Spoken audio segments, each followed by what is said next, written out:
to another episode of James Montreal Beer Review. This is episode 6 actually of season 4, and it's an even number, so we're going to do an American craft beer today.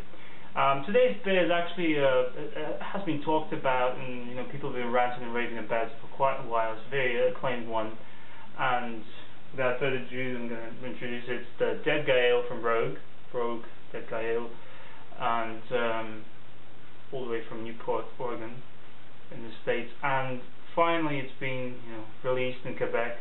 I think in June they started selling these bottles. They go by single, even though you can get a 6-pack, but the price is the same. It's about $3.30 for a single bottle, and it's just one of the 2 American craft beers available in my area today. So the other one being Sam Adams, but whatever, it's better than nothing. In the States, you can get this in bombers, you can get this in growers, you can get this in kegs, I think, or on tap as well, obviously. Recently I subscribed to this guy's channel. His name is Hog40305, and he does quick beer reviews, and check his channel if you're firstly here. He recently reviewed this beer and recommended for everyone to try this, so I remembered I had a bottle sitting here waiting to be reviewed, so I decided to kind of speed it up and review it as soon as possible. So it's a Maybach style wise, but there's an interesting story goes along with it. First of all, I have to mention that this is a Maybach and box, lagers, a stronger kind of lagers, originated from Germany and Bavaria region. But this beer is actually brewed with special ale yeast, so it's a salt fermented beer, and it used to be called Meyerbock, M-A-I-E-R, which is the family name of the master brewer at Rogue Ales. So they're a play on words, I guess. And it used to be called that. And I have a Michael Jackson's book, and it's actually listed as Meyerbock. But with time, they changed the name to Dead Guy Ale because back in the 90s, they used to have a private tap sticker with this kind of label. Kind of was a commemoration for the Mayan Day of the Dead people, I don't know, November 1st, and people liked it so much, and they kind of linked it with the band Grateful Dead. So with time, the Rogue decided to change the name and the label, so now we know it as the Dead Guy Ale. So without further ado and much more talking, we're going to go into the review. First, let's briefly describe the style. I'm going to do it for you. Right, so Bock beer is a stronger type of lager, originated from Germany. The original Bocks were brewed in the north of Germany in the 14th century, and then in the 17th century it was kind of recreated and popularized in Munich and Bavaria. The different types of Bocks, but today we're going to look at Maybach, or Maybach, which just means Maybach, literally derived from the month, because they used to be associated with spring celebrations, mostly held in May.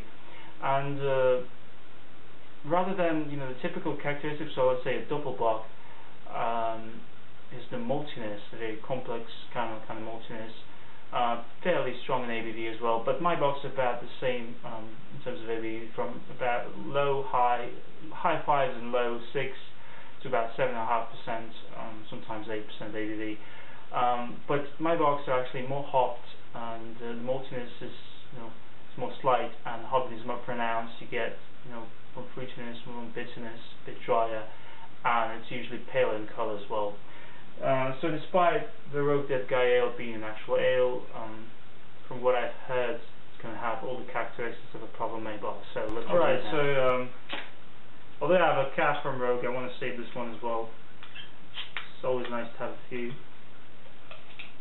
And for the glass, I'm going to use generic American pint glass that Barry gave me, because it's American beer, and the Rogue beers are usually served in these types of glasses, unless they're very high imperial kind of beers.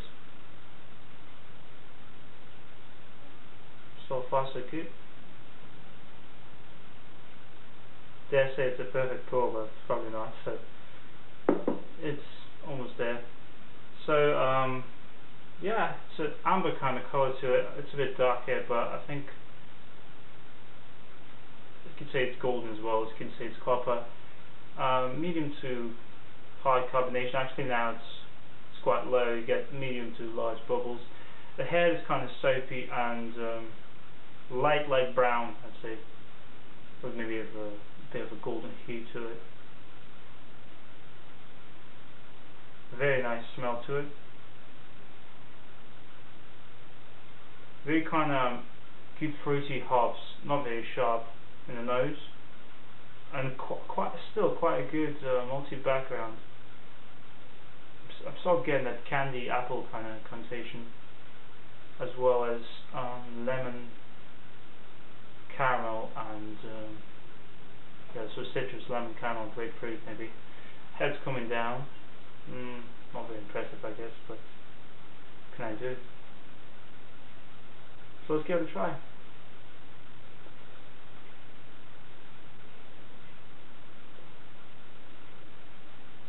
Very good. A bit of an alcohol kick. I mean, I forgot to mention it's actually 6.5%, 6.6% ABV.